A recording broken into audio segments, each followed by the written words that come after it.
This project wants to expose in a simple way, the assembly electric, that could be used in some other Ferris wheel that we could design.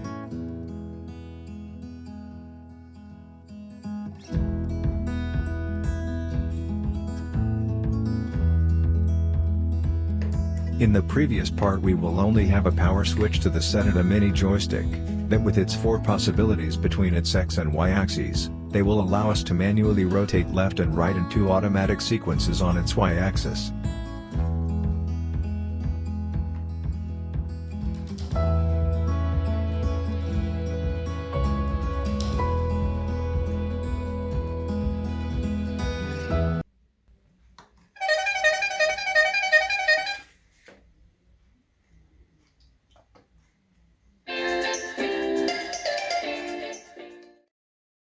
This automatic sequence is as follows. When moving the mini joystick up or down axis, the first audio corresponding to a fare siren will sound.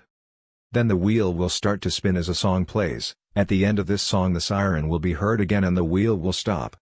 The LEDs will also change color at the beginning and end of this sequence.